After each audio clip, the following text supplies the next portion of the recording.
if that would be okay. Got it. Thank you, Celeste. So if you want to ground and center yourself and just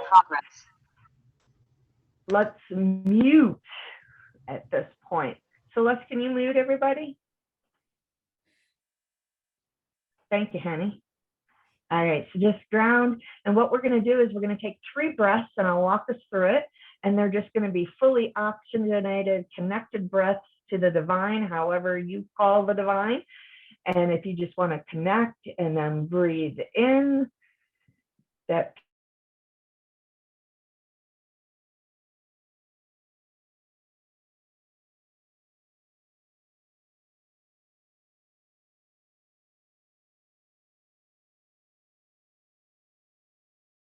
Dana, I muted you.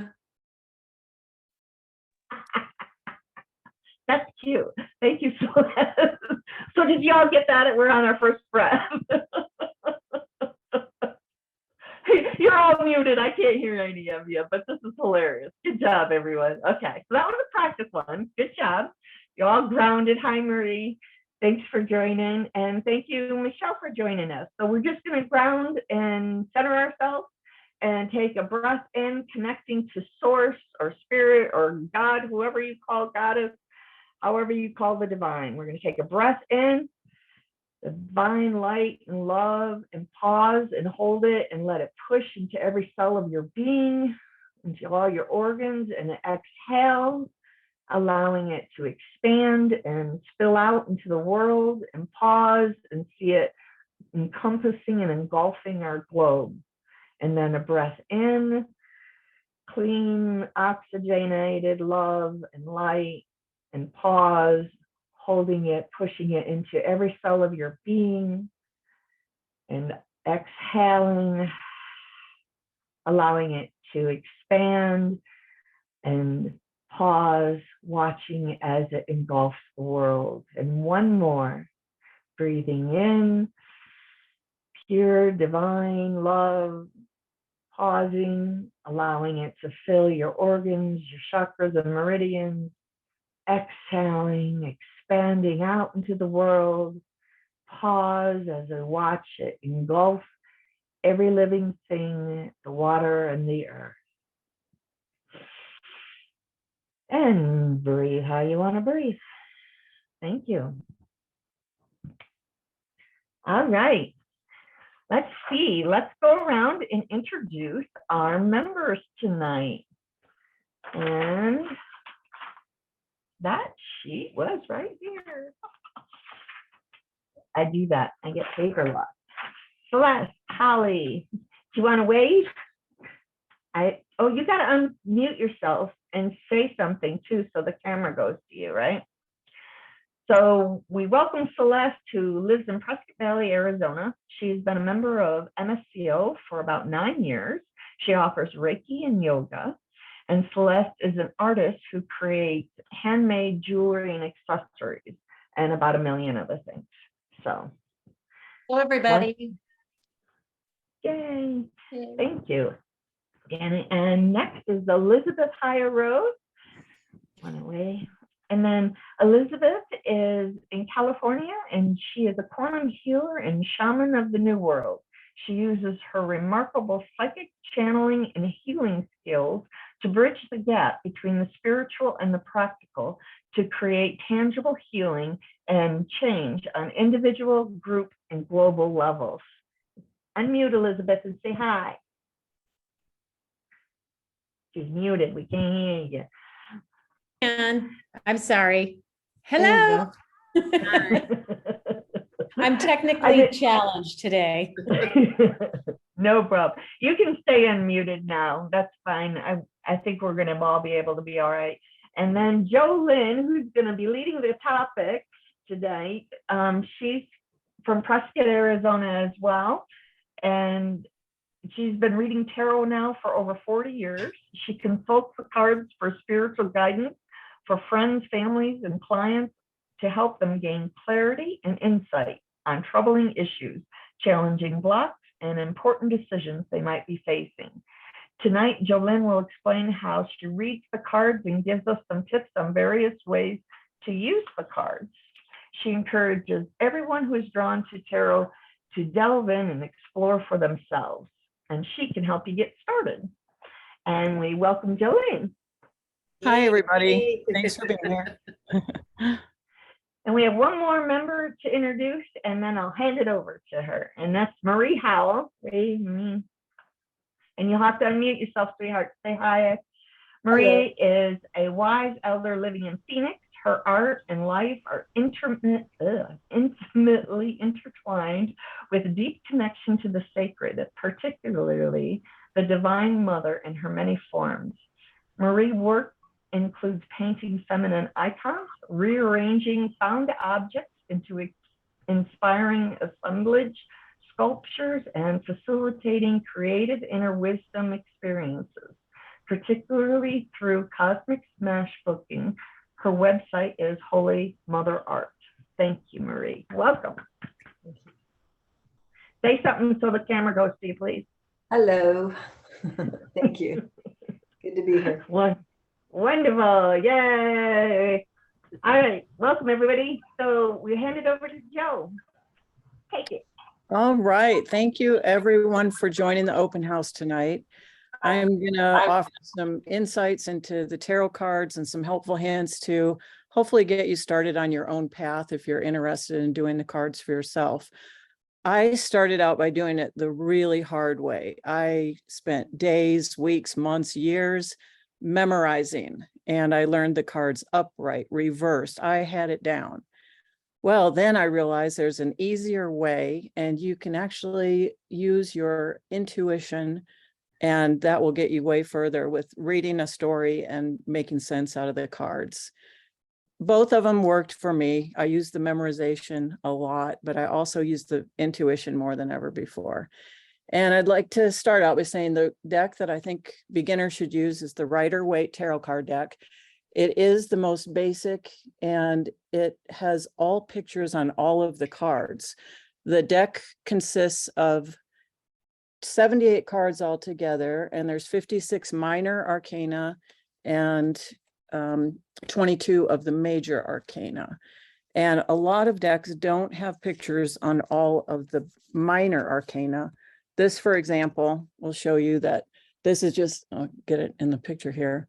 That is the Six of Wands, and it only shows 6 wands, so there's no story to look at. So you look at that and you don't really have anywhere to go with it. But if you look at the Six of Wands in the Rider-Waite deck, it's got all the colors, it's got a story. This guy is victorious. He's riding on his horse. He's really going places. There's a lot of symbolism in the card.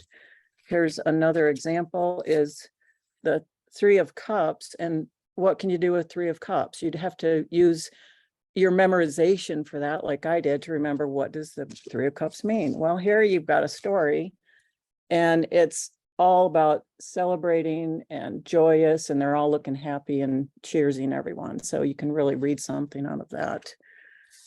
The major arcanas on most decks do have pictures, like even this deck. In the star card, it has this Star Lady, which almost mirrors the Rider-Waite deck with the colors and everything. You can see that's very readable. So if you do get a deck and you want to, think about using that, you might just use the major arcana if it's one that you like and it has the pictures. That's fine too. So there's that.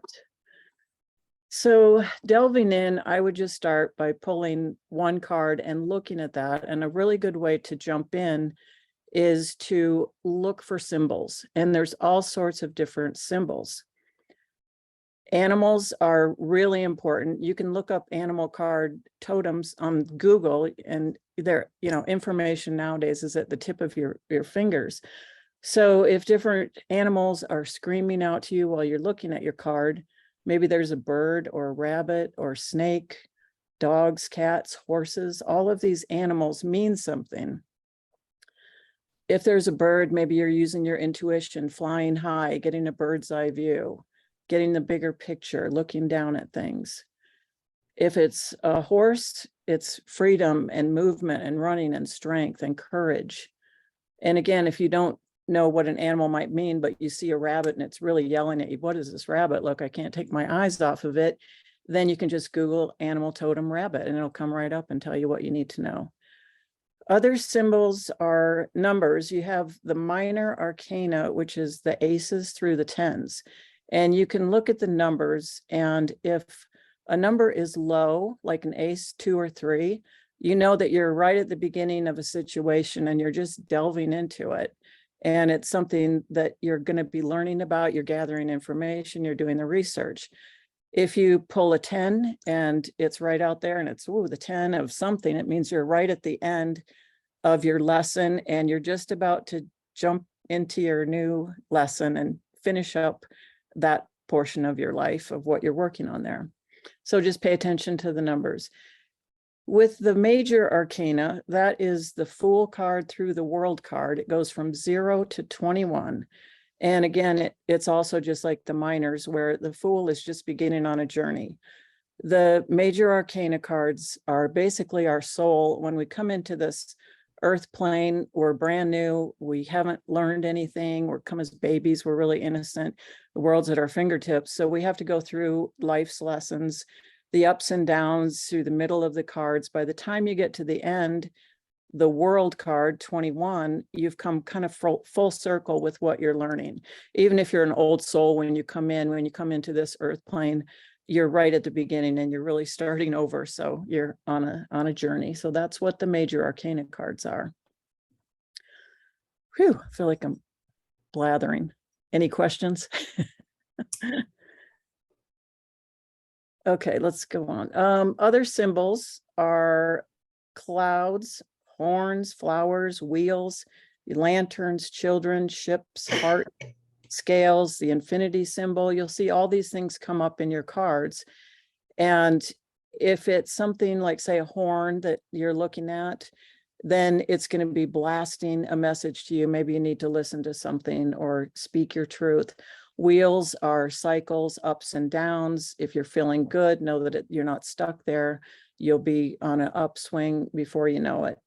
Lanterns can light the way and just kind of shed some light on different topics that you're looking at.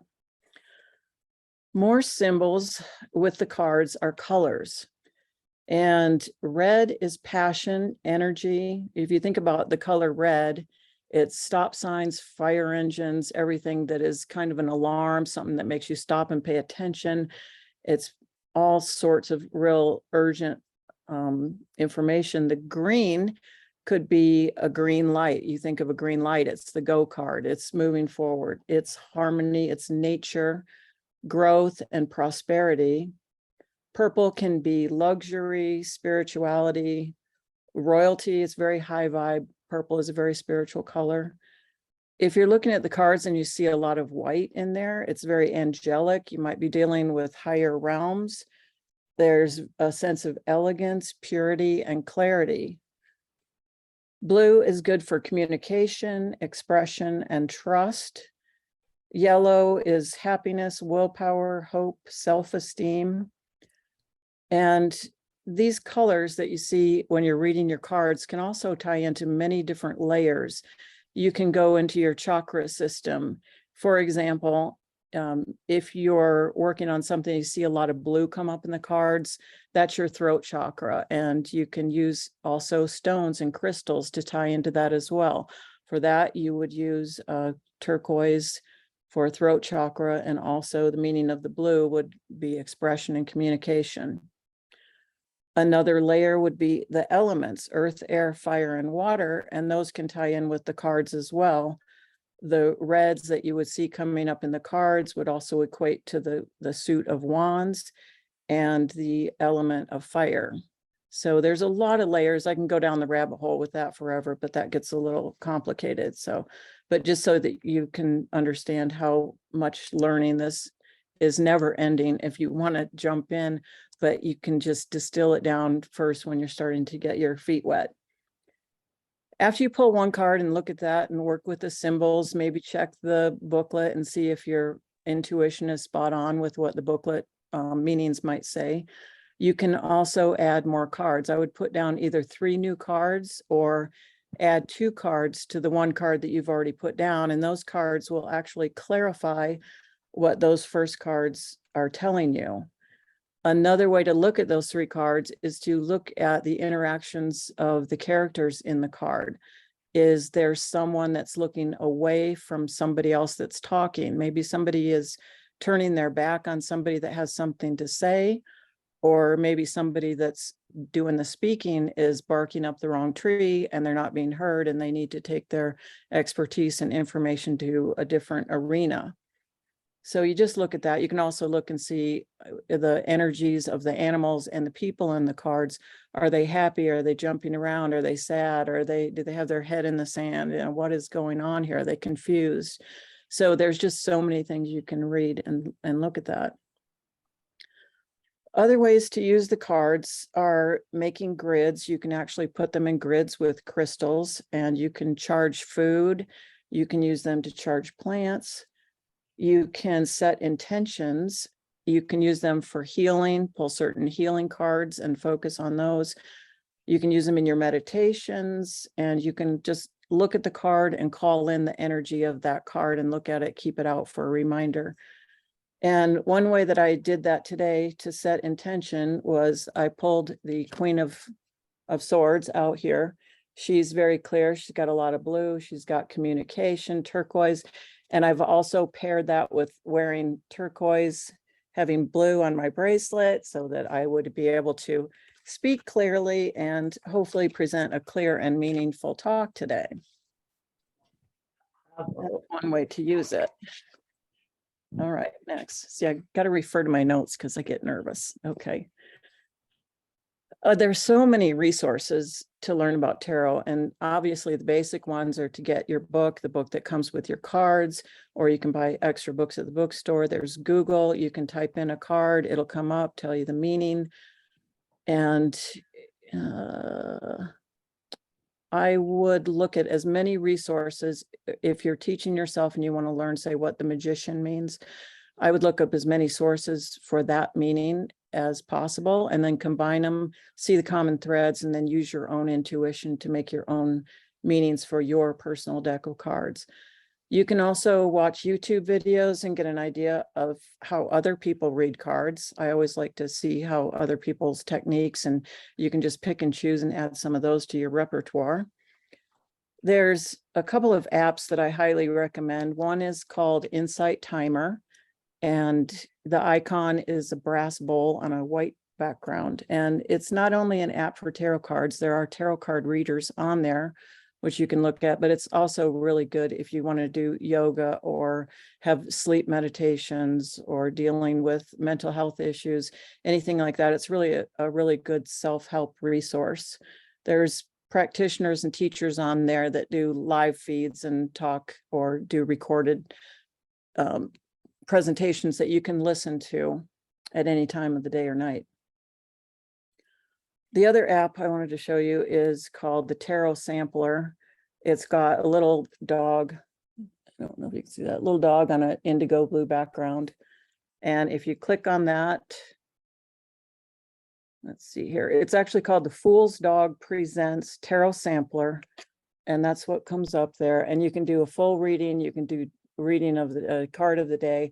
I usually just use it for a 1-card draw. And if you tap on, you ask your question and then you'll get a card, and that'll come up, and then you can click on that. Sorry, let's see what's going on here. Strength, it'll flip and it'll just give you the meanings. So it's really good. It has all different tarot card decks on there. You can get an idea of what the different decks look like, as well as the different meanings, again, combining and reading for yourself. You can do Facebook. There's a lot of groups of tarot groups on there. I'm a member of the High Priestess Tarot group on there, which is a nice group. Different people post different cards and inspirational things, and might give mini readings on there every once in a while. All social medias, Instagram, you name it, you can find it. So I guess just to wrap up, I would say look for symbols, your colors, your animals, your numbers, research all of the meanings, and then you just pull a story together and read your own story. And there's so many more topics on the tarot that I have not covered that I'm sure I'll be doing another presentation here somewhere down the road. There's different things like the court cards, the four suits, and also how the cards can actually change their meanings depending on the cards that are surrounding them. And also how to read stressful cards. I know people get worried about if they pull a 10 of wands or the swords or the devil or the death card or the tower. Those can look really intimidating to a lot of people. So that might be a topic in and of itself, how to navigate that and read through those and how to clarify those with different cards and give people some insights. I think that's it, Dana. Back to you. Any questions, comments? That was wonderful, Jody. Thank you. Thank you. Yeah, Elizabeth.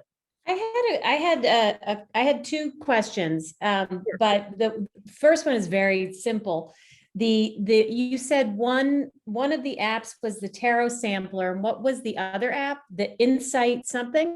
Insight Timer, TIMR. Yeah, it's Okay. kind of a weird name, Insight Timer. And then my other question, that was fascinating and wonderful. Thank you, first of Thank all, you. for that. It was really terrific. So when you look at a card, when you're doing a reading for somebody, do you go off of like, so you were talking about if an animal, like if I'm looking at a card for myself and I keep seeing, oh, the rabbit, and that's what pops out to me. When you're doing a reading for somebody, do you do it basically by what pops out at you, or do you like, how do you sort of open up your Uh-oh, you froze. Elizabeth froze for me, but can you guys hear me? Yes.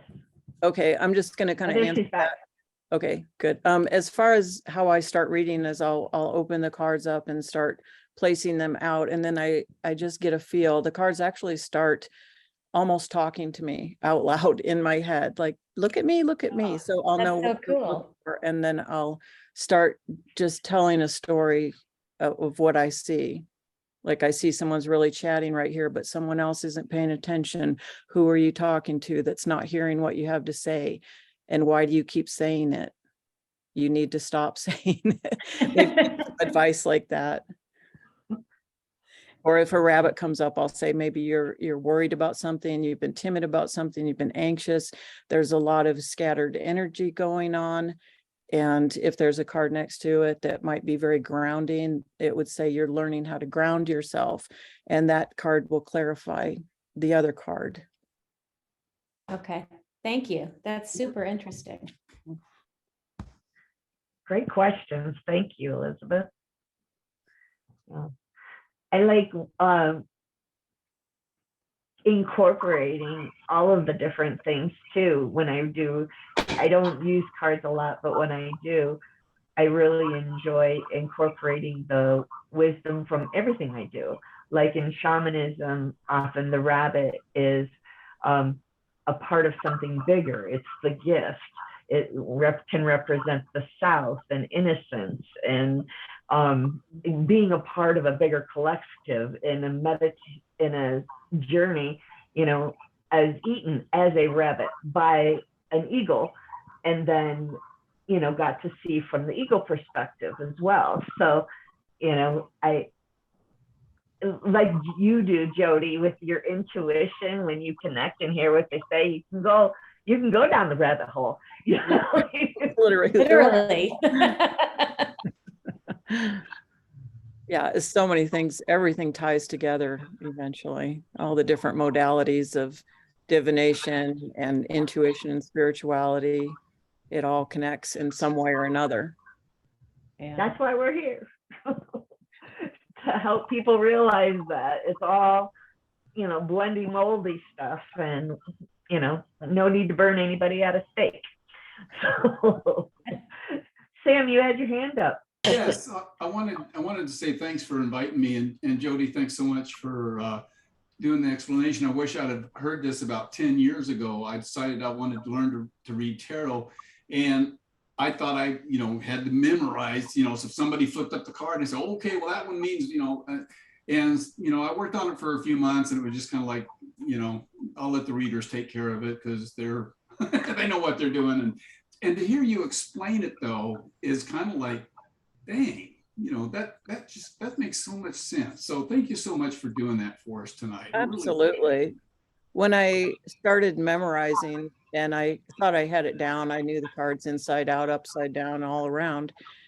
And I kind of got not, egotistical about it maybe. And I thought, I'm going to take a tarot class. This is going to be really cool. And that class just kicked my butt all over the place because I thought, these people aren't doing it right. They're not the correct meanings. And then I realized, oh my gosh, there's so much I need to learn about intuition, letting the cards unfold, letting it become more fluid and organic. And that's when it really takes off, at least for me.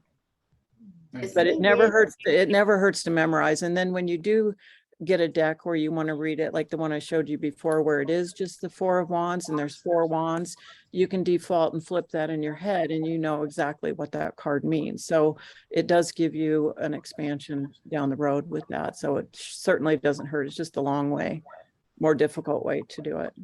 Yeah, sometimes we can be stuck, in front of a reading. So when you know the meanings, it's a way out.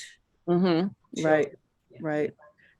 And another thing is if I get stuck in a reading and I'm just not getting it, not hearing it, and I can't make sense of it, I will put more cards down and clarify and just say, tell me a little bit more so I can get this story rolling. So you can always add to it. That was great, Joe. Go ahead, Ms. Martin. Thank you so much. Are there any oracle decks that you feel work well with the tarot cards, or do you feel like they're two separate things, or like the runes? I know you mentioned crystals and some other things. They I know all tie in together. And what I do like the way that you said, can you combine them together? There's readers that I know one reader that uses 5 different decks and she blends all of the cards and pulls from all of her decks. but they're So all yes, you can totally use that. She Yeah. uses some oracle and some tarot mixed, and that's 2 different things. The tarot cards are specifically 78 cards in the deck. If you want to learn tarot, make sure you're not grabbing an oracle deck and thinking that you're going to learn tarot with an oracle deck, because they're totally different. But you Right. can't combine down the road. You can combine the oracles with the tarot cards, definitely. Okay. And the runes, of course. Right.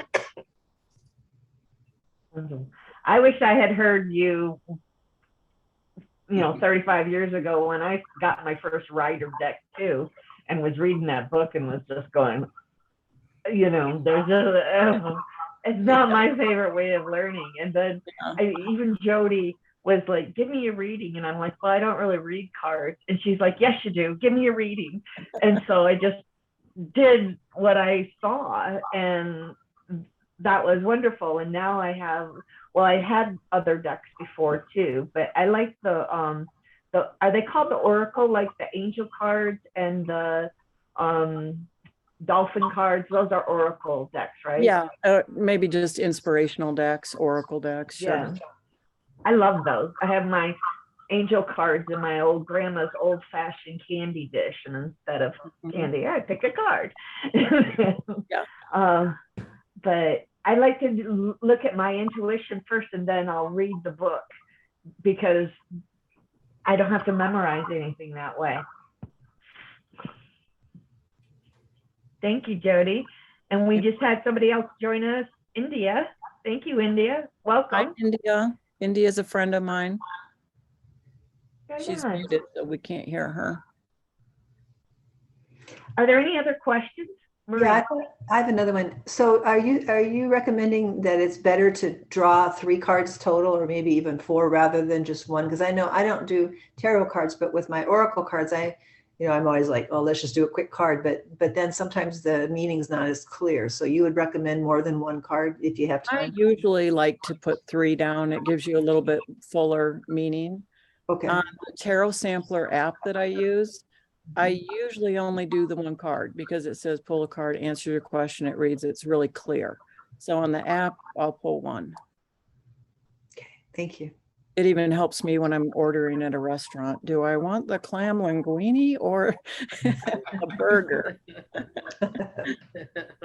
You can get very dependent on it. Like muscle testing, you can get dependent on Right. that, or pendulum, or any of Yeah. those helpful devices. Right. Yeah, my husband will even say, "Can you shake your cards or your phone for the app?" I'm like, "Well, you used to actually shake it. It would shuffle the cards. It was this really cute little app, but they got rid of that one." So I go, "I don't shake it, but I can check it for you." That's lovely. Wonderful. Any other questions? Oh, I was going to ask one too. Did somebody just raise their hand? Okay. No. Oh, do you do the past, like the past, present, future? Like, what's the one called, the Celtic cross? And then because there's a couple of layouts There's too. so many different spreads. The spreads are endless. You can do a variety. The Celtic cross is the most basic one that people know. The one I do is sort of loosely based on that. I'll do what's going on at the moment. I do everything, the foundation of what you're standing on, the recent past influences, things that are in your energy field aura that are going to be kind of floating around that may or may not happen. And then the future, which is a little more indicative of what you probably will encounter and ways of navigating that once you have a heads up on what you're heading towards, to avoid any conflicts or navigate them, or, just some peek into the future a little bit. I love those. And I there's love those. also different ones. I also do past life readings where I just lay them out as a storybook, one after another in rows, and they just really unfold and tell a whole story. So those are kind of fun too. Again, endless ways of doing the spreads for sure. I've been blessed to get Jody's readings for, how long have you been here now? 11 years? 11 years. And it's wonderful. And it's so nice because when she does share, she'll go in. If it doesn't connect, she'll lay more cards, and then you'll go, oh yeah, I see it now. Where my brain might not have caught it in the first time. So she's very compassionate and gentle, and will really spend that extra moment to make sure that you see the meaning means something to you, that you've got it. And she's always spot on. So thank you for that, Jody. Yeah, and I really appreciate that. Sure. And I don't avoid the really hard topics. I will bring them up, but I try to deliver it with a little bit of softer edge where you can get some inspiration from the lessons of life that come up and how to navigate things and give people their power. So I like to end all my readings with a very positive spin, but at the same time, not have them say, oh, everything's dandy, don't look at this. You got to look at things, but here's how you can do it, and gives people some tools to work with to navigate their way. Wonderful. Well, thank you so much, Jody. Are there any other questions, or anybody have anything else to say? And yay, Jody. It's awesome. Wonderful. Thank you. Thank you. All right. Well, tonight we are also blessed with Elizabeth Hire Rose, who's going to take us on some kind of ritual. I have no idea. So I'll turn it over to you, Elizabeth. Okay, well, I'm honored to be helping us close out such an interesting and fun topic like tarot. And considering I don't know that much about it, this short meditation will hopefully tie in some way. I always look at tarot and cards in general as sort of a voyage into that which we can't see or won't see, or it's sort of a little bit of a light into the unknown, and I mean dark, but not like dark, but just into the unknown, or to the mysteries, or to what's not seen in life. So I thought I would take us on a short journey into the beautiful mystery of darkness or unknown, and see what we see. see if, based on what Jody was sharing with us and sort of stirred our pots, see what we might uncover for ourselves.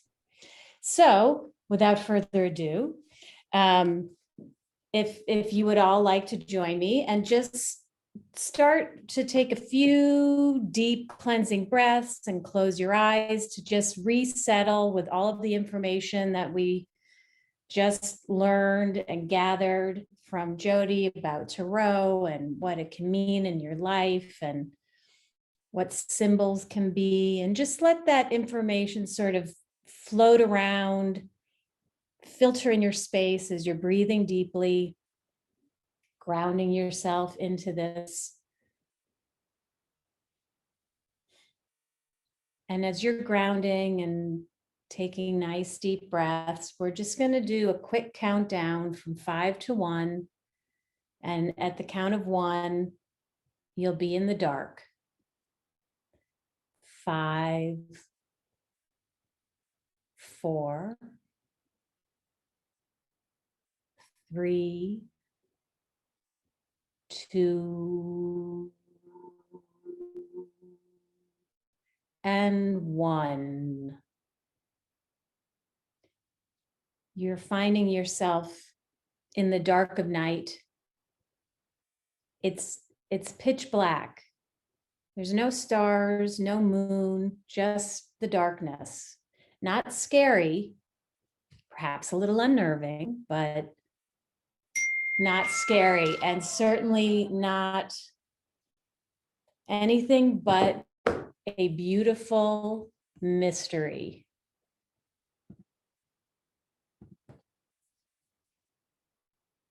In this pitch black night, in this darkness, this rich darkness, you begin to sense a light. It sort of seems that it's coming from out of nowhere, but it's this beautiful light just starting to mist upon you. And it starts to collect and condense and surround you.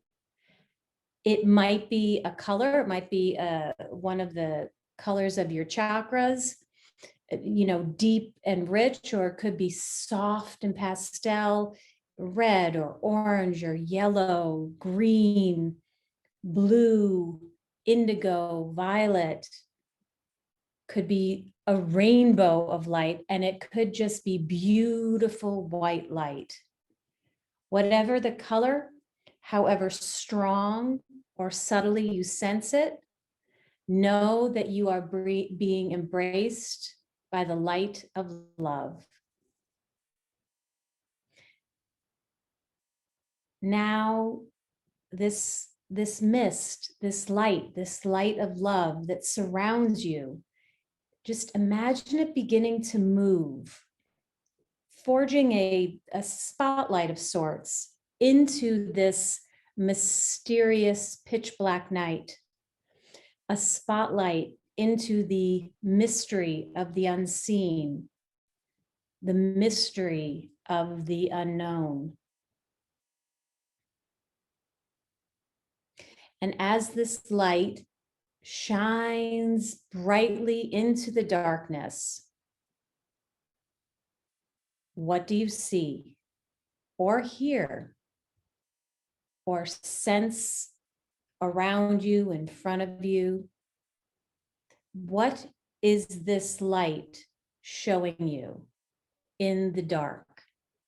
What message does the unknown, the unseen, this beautiful darkness want you to know at this time in your life, at this moment in time? Open to the mystery of you and open to the messages or message of the unseen world. Be still, open to that light, and allow the message to come.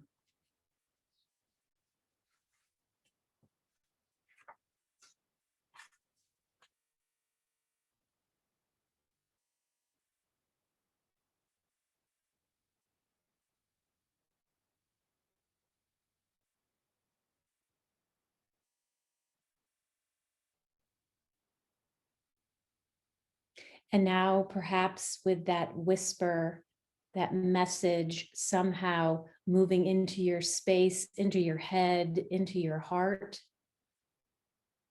This light of love, this light into the unknown, into the darkness, begins to pull back and once again envelop you. In this light of love, in this beautiful, misty light, you take a nice, deep, strong breath. And you know that you can always find your way.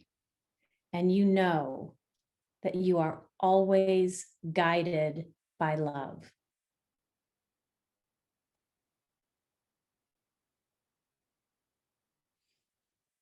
And so it is. And now we're just going to gently count from 1 to 5. And at the count of 5, you will be back. And that beautiful mist may be in you, may be still around you, and you will have recall of whatever it is that you need to have recall of from that message. 1, 2, 3, 4, 5.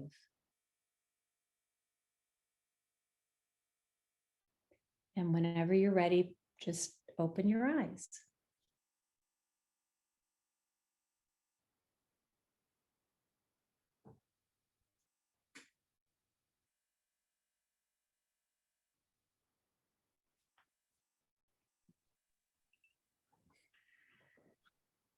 That I was don't great. want to. Yeah. That was awesome. Thank you, Elizabeth. You're so welcome. It was my pleasure. I wanted to put some music, and I have some drums, but I just didn't. I thought of the drums, which are like 5 feet away from me, while I was talking, so I didn't want to disrupt it. But maybe I'll put some behind it, to help give it some pacing and share it with anybody that wants it. I'd like it. I'll see when I'll try and get that together soon, Awesome. obviously. And please, if you want to share it, if it's all right, if we put it on the website and. Oh yeah, that's what I meant. I mean, I'd like to do something with it, and it might be cool to maybe try something with Jody where we do sort of a tarot meditation. That might be kind of fun at some point. Great. Maybe when she does like tarot part 2. There you go. Like that would be really fun, like tarot class part 2. It's a That good idea. would be. Good idea. I had one more thing I remember too is that coming from a Catholic background, a lot of religions say tarot is the devil and stuff like that. And so a lot of people that I have worked with over the last 20 years, for me, getting over that was just, they're signs. It's road signs, you're just going to the map of your life to say, oh, what road signs am I missing that I'm not seeing in life?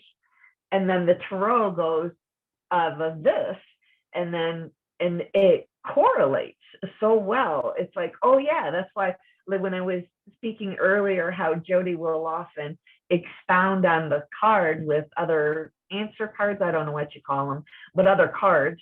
And that's where it really, and she'll say, yeah, when you see the color yellow, to remember that courage. And I'm like, oh, I've been seeing yellow all the time, but I didn't realize that was there helping me to remember courage. So I call them road signs, and that can really help people let go of the stigma that some religions like to put on them. So, is there any other way that you've worked with, Jody? You've probably worked with that a lot, with stigma from that. Is there anything you've Well, I say?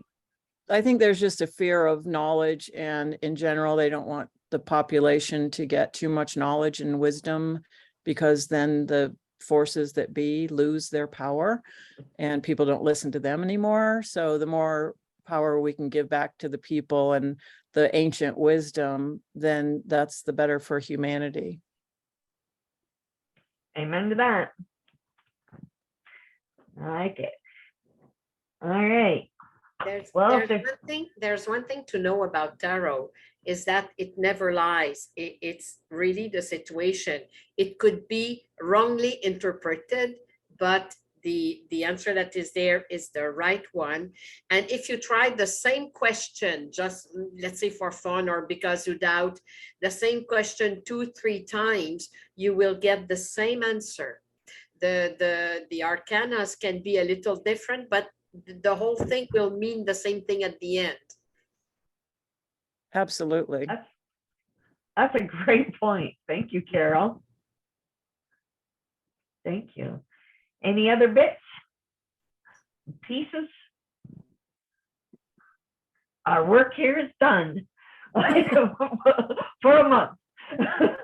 Oh, that's my cue. I'm to let you know what's coming up next month. We've got so many cool things coming up in November on the 9th. It's going to always be on the second Tuesday of the month. Danny, who couldn't make it tonight, is going to talk about mind over money. And Elizabeth is going to be the closing ceremonialist that night as well. And oh, she's also hosting. Yay. Oh, and then in yes. December, oh yeah. Oh yeah, In I was December- looking at my calendar. I panicked And for a December, moment. right? No worries. We'll send reminders.